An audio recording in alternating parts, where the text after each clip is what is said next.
मैं काश Singh, signal and telecom training centre Ghaziabad. आज आप लोगों के समक्ष में केबल से रिलेटेड तीसरी वीडियो लेकर आपके समक्ष उपस्थित हुआ हूँ। इससे पहले हम 2 वीडियो केबल के संबंध में बना चुके हैं।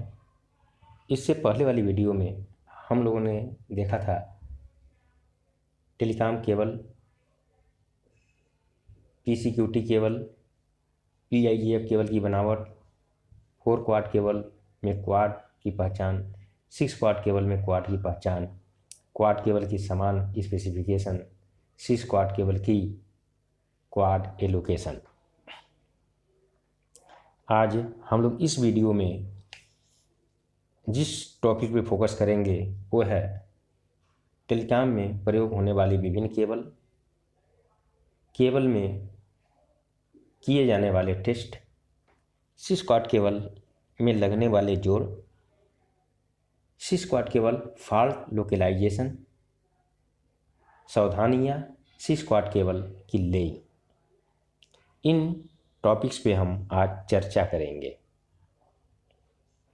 तो आइए सबसे पहले टेलीकॉम में प्रयोग होने वाली विभिन्न प्रकार के केबल तथा उनका उपयोग। पहला जो है पेपर PCUT। PCUT का जो नाम होता है पेपर कोड यूनिट ट्विन मतलब क्या, जोड़े के रूप में। एक केबल जो है पेयर के रूप में होती है। प्रयोग इसका कहाँ होता है? शहर में टेलीफोन एक्सचेंज से सब्सक्राइबर तक लोकल लूप के लिए आजकल इसका प्रयोग नहीं होता है। आजकल PCUT की जगह पर PIGF केबल प्रयोग की जाती है। दूसरा जो है PCQT केबल, एल्युमिनियम शीट, आरी एरिया में कंट्रोल और ब्लॉक सर्किट के लिए। PCQT, जबकि इससे पहले दूसरी वाली वीडियो हम लोग देख चुके हैं। इसका जो पूरा नाम होता है पेपर कोर क्वाड टंग मतलब लंबी दूरी के लिए। और इस पर जो शीट होती है, जो कि ये मेन केबल है, इस पर शीट एल्युमिनियम की होती है। इसके बाद PCQT lead sheet, paper core quad trunk cable lead sheet, ये डेरिवेशन केबल होती है जिसपे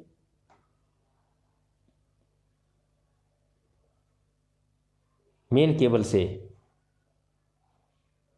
ज्वाइंट लगाकर स्टेशंस को एक केबल जाती है, या इस केबल को इमरजेंसी सॉकेटों से मेन केबल को जोड़ने के लिए प्रयोग किया जाता है इस केबल का। तो ये केबल है डेरिवेशन केबल।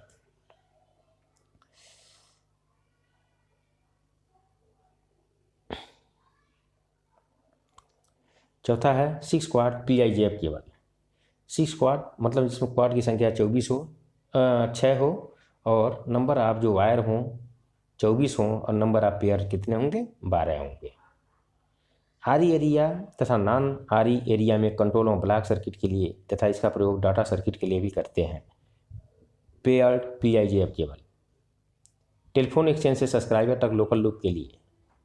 पहले PCUT केबल प्रयोग करते थे, आजकल उसकी जगह क्या प्रयोग करते हैं? PIGF, polythene insulated jelly field cable.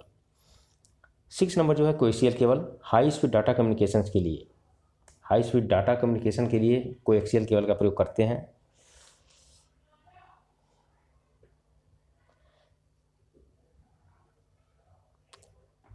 D8 field cable, twin core flat cable.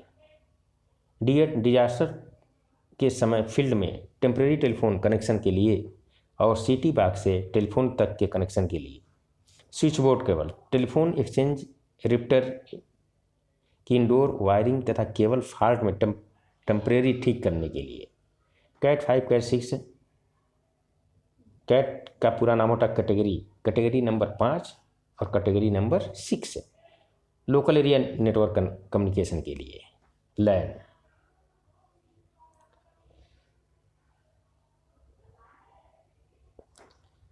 Cable में जो अंडरग्राउंड केबल है, इसमें कौन कौन सी टेस्टिंग की जाती है? इसमें टोटल 4 प्रकार की टेस्टिंग की जाती है। पहला जो है कंडक्शन टेस्ट, या इसी को हम कहते हैं लूप टेस्ट। दूसरा जो है इंसुलेशन टेस्ट। तो कंडक्शन टेस्ट जो हम मल्टीमीटर से करते हैं, इंसुलेटर टेस्ट जो है मैगर से करते हैं, transmission loss test transmission metering set से करते हैं, क्रॉसटॉक टेस्ट क्रॉसटॉक मीटर से करते हैं। अब आइए इसके बारे में हम डिटेल से जानते हैं।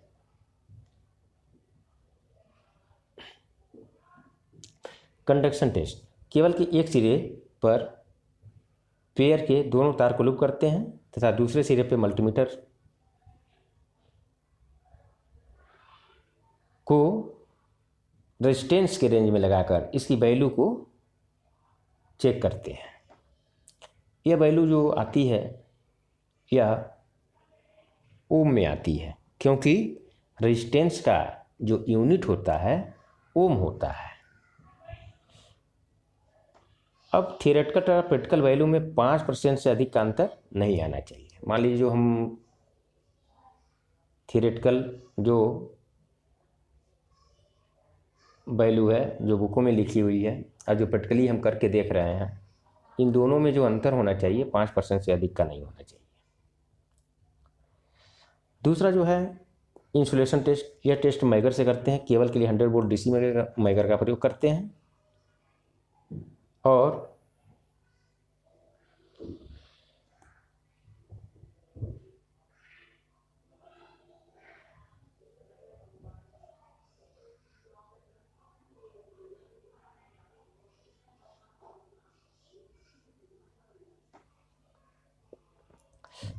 सौ वोल्ट डीसी मैगर से अगर चेक करते हैं तो इसका जो इंसुलेशन रेजिस्टेंस मान है 100 मेगा ओम पर किलोमीटर से कम नहीं होना चाहिए, मतलब इससे अधिक ही होना चाहिए। अगर केबल सही है तो इसकी जो वैल्यू होगी 100 मेगा ओम पर किलोमीटर से कम नहीं होना चाहिए। ट्रांसमिशन लॉस टेस्ट, केबल के एक सिरे पे 800 हर्ट्ज 0 dB की टोन फिट की जाती है। किसकी सहायता से? ट्रांसमिशन मेजरिंग सेट की सहायता से। और दूसरे सिरे पर dB मीटर से नाप लेते हैं। लोडेड पेयर का लॉस 0.025 dB पर किलोमीटर के अनुसार होना चाहिए। ट्रांसमिशन लाइन का कुल लॉस 20 dB से अधिक नहीं होना चाहिए, अर्थात एक सेक्शन का जो पूरा लॉस होता है वह 20 dB से अधिक नहीं होना चाहिए, उसको 20 dB के अंदर ही रखना होता है। क्रॉस टॉक मीटर, इसके लिए क्रॉस टॉक मीटर का प्रयोग करते हैं, परंतु अगर ये न हो तब 0 dB 800 हर्ट्ज का सिग्नल केबल के एक पेयर पर एक सिरे पर देते हैं, मतलब ट्रांसमिशन मीटरिंग सेट से देते हैं 800 हर्ट्ज का सिग्नल एक सिरे पर, तथा केवल दूसरे सिरे पर प्रत्येक पेयर पर रिसीवर टाइप टेलीफोन रिसीवर से टोन चेक करते हैं। यदि यह नहीं मिलनी चाहिए तो एक तरफ हम टोन दे रहे हैं, दूसरे टाइप उस टोन को हम रिसीवर की सहायता से दूसरे इंड पर जाकर चेक कर रहे हैं, तो ये जो क्रॉस टॉक होगा FEXT होगा, फॉर इंड क्रॉस टॉक। यह टेस्ट बारी बारी से दूसरे पेयर में टोन फीड करके चेक करना चाहिए। क्रॉस टॉक मीटर से नापने पर यह जो मान है -60 dBm से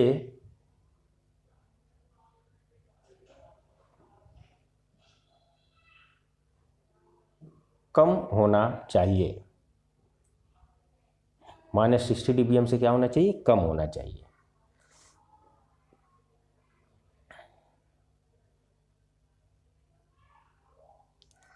इसके बाद इसमें एक नियर इन क्रॉस टॉक होती है। अब 0 dB 800 हर्ट्ज की हमने टोन दिया हुआ है DP में, और उसी DP में जहाँ पे हमने टोन दिया है उसी इंड पे हम चेक करते हैं, तो जो कहलाती है नियर इन क्रॉस टॉक कहलाती है। और इसका जो मान होता है -65 dBm से कम नहीं होना चाहिए।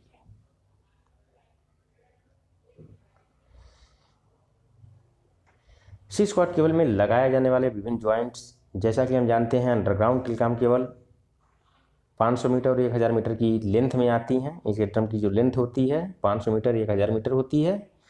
इसलिए ज़रूरत के अनुसार कम्युनिकेशन माध्यम की लंबाई बढ़ाने के लिए केबल में ज्वाइंट लगाना आवश्यक होता है, जो पूर्ण सावधानियों के साथ किया जाना चाहिए, क्योंकि केबल में लगने वाला एक भी खराब ज्वाइंट टोटल फेलियर का कारण बनता है। इसलिए ज्वाइंट परफेक्ट तथा स्पेसिफिकेशन के अनुसार ही लगना चाहिए। तो जो इसकी लेंथ होती है 6 वाट केबल की, इसकी ड्रम की, वो 500 मीटर में भी ड्रम आते हैं, 1000 मीटर में भी इसके ड्रम आते हैं। तो सेक्शन की लंबाई के अनुसार हमें उसमें ज्वाइंट लगाने की आवश्यकता पड़ती है। मान लो कोई सेक्शन 10 किलोमीटर है तो उसमें नंबर ऑफ ड्रम्स जो लगेंगे 1000 मीटर के 10 ड्रम लगेंगे, तो प्रत्येक ड्रम की लेंथ जहाँ समाप्त होगी वहाँ हमें ज्वाइंट लगानी पड़ती है। तो केबल में लगने वाले विभिन्न ज्वाइंट निम्न है। स्ट्रेट ज्वाइंट, जिसे नॉर्मल ज्वाइंट कहते हैं। नॉर्मल ज्वाइंट मतलब क्या कि केबल के एक क्वाड के एक तार को, एक सिरे की एक तार को, वायर को लिया और दूसरे सिरे के दूसरे वायर को लिया और स्ट्रेट रूप से नॉर्मल रूप से हमने उसको ट्विस्ट कर दिया, तो जो ज्वाइंट होगा वो जो है स्ट्रेट ज्वाइंट होगा। दूसरा जो है कंडेंसर ज्वाइंट। अगर उसके ज्वाइंटों के बीच में एक निश्चित वैल्यू का कंडेंसर लगा देते हैं तो ये जो होगा कंडेंसर ज्वाइंट होगा। क्रॉस टॉक कम करने के लिए किया जाता है इस ज्वाइंट को। और तीसरा जो है loading coil joint. Loading coil joint, loading coil joint लगाने से इसकी जो लॉस है कम होती है केबल की। और इसके बाद जो है डेरिवेशन ज्वाइंट, ट्रांसफार्मर ज्वाइंट,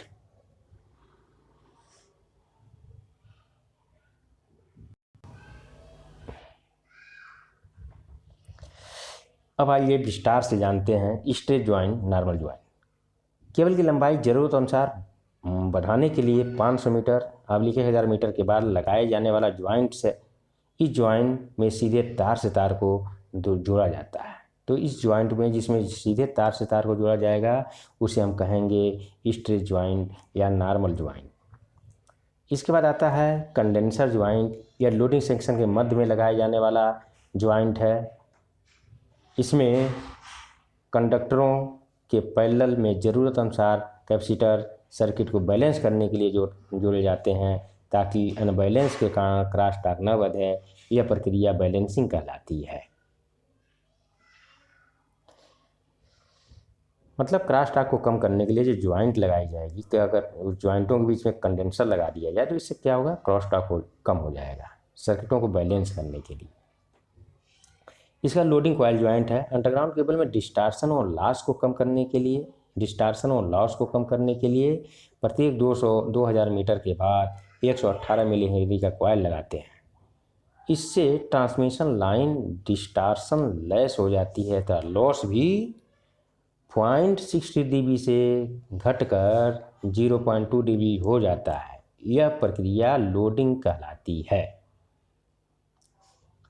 मतलब अगर 2000 मीटर की दूरी पे, मतलब कहने का मतलब ये क्या है कि हर दूसरे ड्रम के बाद, 1000 मीटर का ड्रम है तो हर दूसरे मीटर के ड्रम के बाद अगर एक हम लोडिंग कॉइल ज्वाइंट लगा दें, 1018 मिली हेनरी का कॉइल लगाते हैं, तो इससे ट्रांसमिशन लाइन की डिस्टार्शन जो है लेस कम हो जाती है, जिससे लॉस भी, उसका जो अनलोडेड केबल का लॉस होता है 0.68 dB से घटकर 0.2 dB पर किलोमीटर हो जाता है।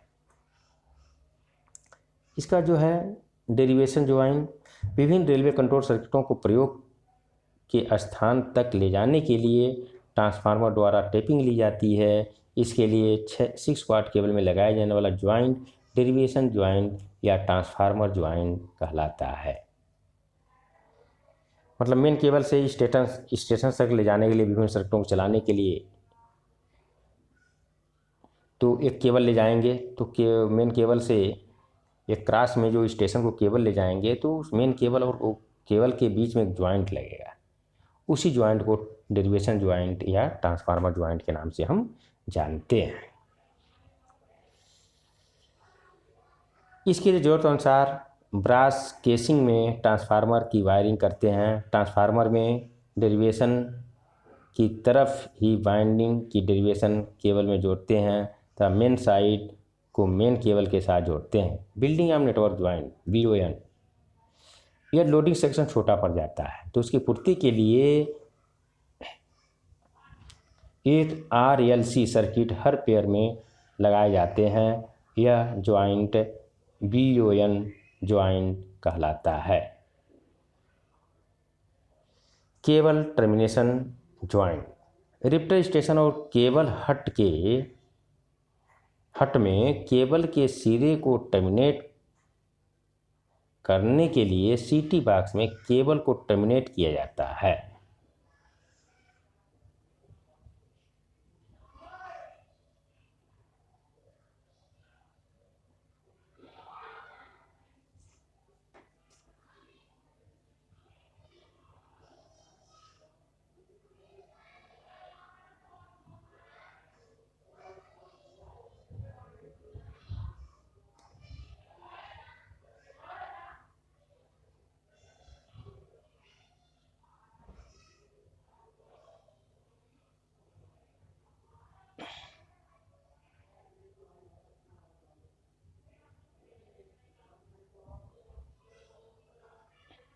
Six quad cable fault localisation and rectification. 6 quad cable की लेइंग एवं कमीशनिंग के बाद विभिन्न प्रकार के फॉल्ट आते हैं जो हमारे वर्किंग सर्किट को सुचारू रूप से नहीं चलने देते। इस तरह के फॉल्ट निम्नलिखित हैं। ब्रेक फॉल्ट मतलब बीच में से केबल का टूट जाना, ओपन हो जाना, ये जो है ब्रेक फॉल्ट कहलाता है। लूप फॉल्ट, केबल के पेयर का एक दूसरे के साथ लूप हो जाना। अर्थ फॉल्ट, केबल के वायरों का अर्थ के साथ कांटेक्ट में आ जाना। लो इंसुलेशन फॉल्ट, केबल का इंसुलेशन लो हो जाना। नॉइज एंड हम ऑन VF सर्किट, उपरोक्त फॉल्ट को निम्नलिखित विधि द्वारा लोकेलाइज करते हैं।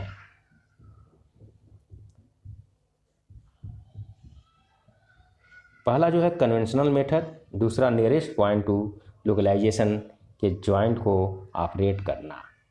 तो पहला हम देखते हैं। तीसरा जो है स्पॉट लोकेशन और चौथा जो है cable fault locator. Six quad cable fault and localisation type of fault. Break fault, conductor की कंटिन्यूटी लूप रेजिस्टेंस टेस्ट करके इस फॉल्ट को पता करते हैं। इस टेस्ट में को कंडक्शन टेस्ट कहते हैं। लूप फॉल्ट, इसको कॉन्टेक्ट फॉल्ट भी कहते हैं। पेयर के कंडक्टर का लूप रेजिस्टेंस नाप इसका पता करते हैं। मतलब किससे करेंगे? मल्टीमीटर से करेंगे। अर्थ फॉल्ट, प्रत्येक कंडक्टर का इंसुलेशन रेजिस्टेंस अर्थ एवं पेयर के कंडक्टर के बीच नाप कर करते हैं। लो इंसुलेशन फॉल्ट, प्रत्येक कंडक्टर का इंसुलेशन रेजिस्टेंस अर्थ एवं पेयर के कंडक्टर के बीच रीडिंग लेकर करते हैं। तो ये जो तीसरा नंबर और चौथा नंबर जो फॉल्ट का पता करना होता है, तो इसके लिए हम 100 वोल्ट मेजर का प्रयोग करेंगे। पांचवा नंबर जो है नॉइज एंड हम ऑन VF सर्किट। यह फॉल्ट आरी एंड नॉन आरी एरिया दोनों में होता है। इसको ढूंढने में ज़्यादा समय एवं स्टाफ कोऑर्डिनेशन की ज़रूरत होती है। इसको पता करने के लिए सेक्शन लोकेट करके डिसकनेक्शन टेस्ट के द्वारा फॉल्ट के स्थान को पकड़ते हैं। यानी नॉइज और हम मतलब इसमें क्या है, सेक्शन को डिसकनेक्ट करते हैं कि मान लीजिए 10 स्टेशन हैं उस सेक्शन में, तो या तो 20 से किस स्टेशन को हम डिस्कनेक्ट करके देख लेंगे कि यहाँ नहीं है। इसी तरह बारी सेक्शन को आइसोलेट कर करके हम देखते हैं कि किस सेक्शन से ये नॉइज आ रहा है। तो इस प्रकार डिस्कनेक्ट करके हम पता कर सकते हैं कि किस सेक्शन से वो नॉइज आ रहा है। इसके बाद उस सेक्शन में हम ऑपरेशन शुरू कर देते हैं। सावधानियाँ, सभी वर्किंग सर्किट एवं पावर सप्लाई को केबल के दोनों सिरों से डिस्कनेक्ट कर देना चाहिए। मतलब जब हम ये सब टेस्टिंग कर रहे हैं तो उस समय ये सावधानी रखना है कि जितने पावर सप्लाई हैं या जो भी और की सर्किट है उस पेयर पे चल रहा है केबल पे, तो उसको सबसे पहले डिस्कनेक्ट करना चाहिए। केबल टेस्ट करने के पहले दोनों सिरे पे मैग्नेटो टेलीफोन या VHF कम्युनिकेशन होना चाहिए।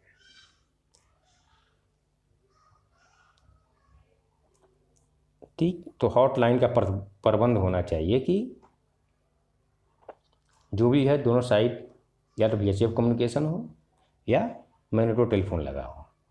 तीसरा जो है, केबल कंडक्टर को क्षणिक अर्थ कर देना चाहिए जिससे इकट्ठे हुए चार्ज को डिस्चार्ज किया जा सके।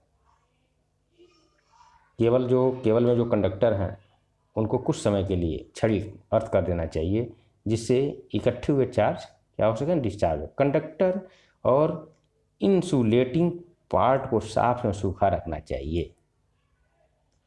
दोनों एंड पर स्टाफ तथा मटेरियल होना चाहिए।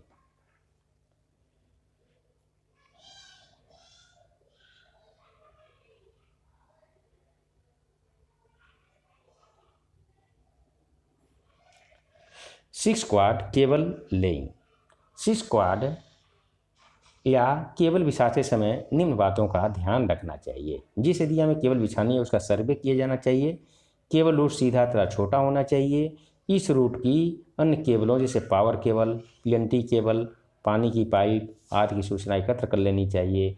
केबल को बिछाने का नक्शा तैयार किया जाना चाहिए। केबल को जमीन में बिछाने के लिए 3.42 से 5.42 फीट गहरी और 1 फीट चौड़ी नाली खोदी जाती है। नाली की सफाई अच्छी तरह करनी चाहिए। नाली में नीचे की सतह को में देखें कि कहीं नुकीला पत्थर तो नहीं है। गड्ढे में पहले 4 या 6 इंच की मुलायम मिट्टी या बालू का गड्ढा बनाने के बाद उस पर केबल डालनी चाहिए। फिर केबल के ऊपर मुलायम मिट्टी या बालू डालकर गड्ढे को मिट्टी से भर देना चाहिए। फिर घुरमुट से दबा देना चाहिए। यदि केबल शहरी इलाके में या स्टेशन सीमा में डालनी हो तो केबल के ऊपर मुलायम मिट्टी का गद्दा बनाने के बाद उसके ऊपर ईंट बिछानी चाहिए। बाद में नाली को मिट्टी से भर देना चाहिए। सीधा लाइन पर हर 50 मीटर पर तथा घुमाव तथा ज्वाइंट्स पर केबल रूट इंडिकेटर लगाना चाहिए।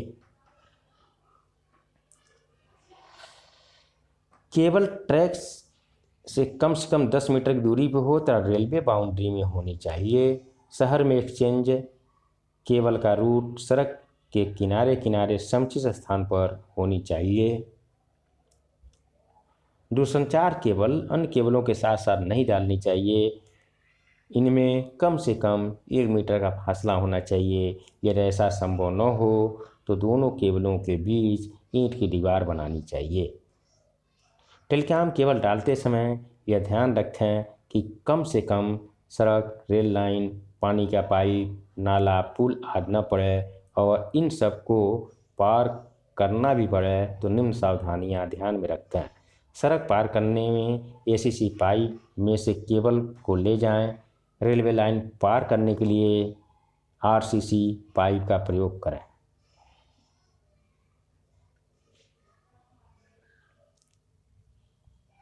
सीवर या छोटी पुलिया पार करते समय GI पाइप का, गैल्वेनाइज्ड आयरन पाइप का प्रयोग करें। बड़े पुल पर GI थ्रू नाली बनाकर केबल ले जाएं। नाली में केबल डालने के बाद बिटुमिन कंपाउंड डालें।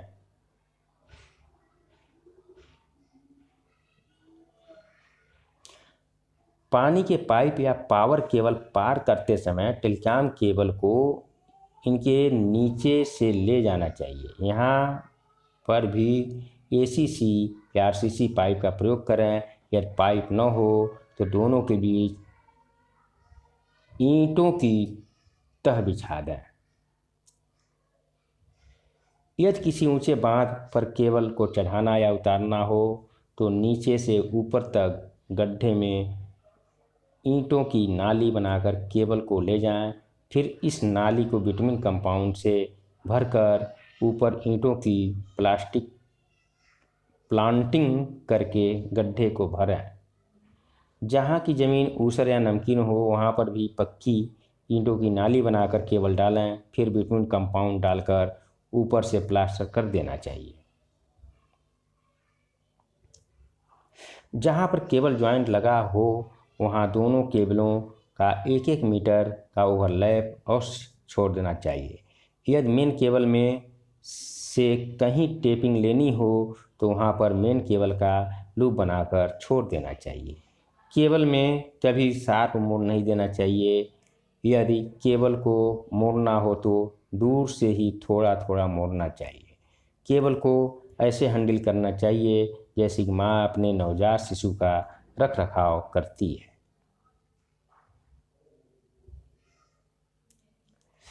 केबल ड्रम को जैक तथा एक्सिल के द्वारा ऊपर उठाकर ड्रम को घुमाना चाहिए, तब ड्रम पर से केबल को निकाल लें।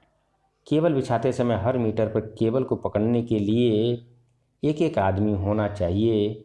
इस प्रकार एक केबल ड्रम जो लगभग 460 मीटर PCQT होता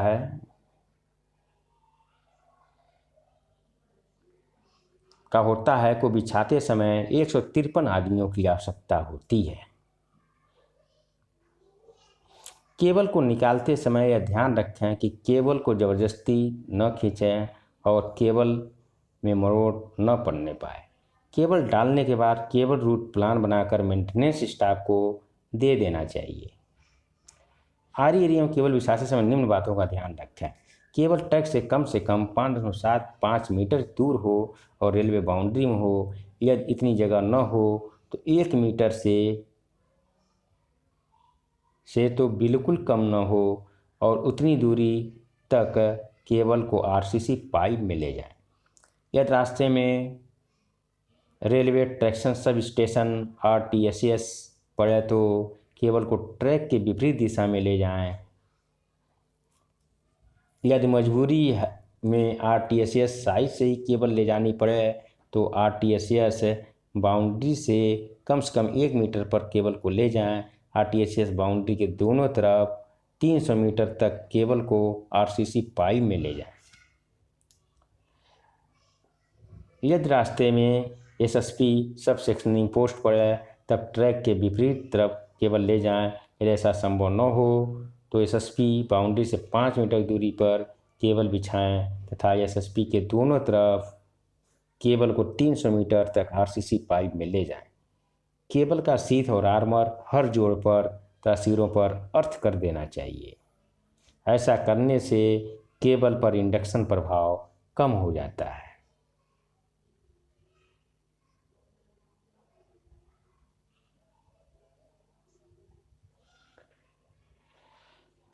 नमस्कार, धन्यवाद।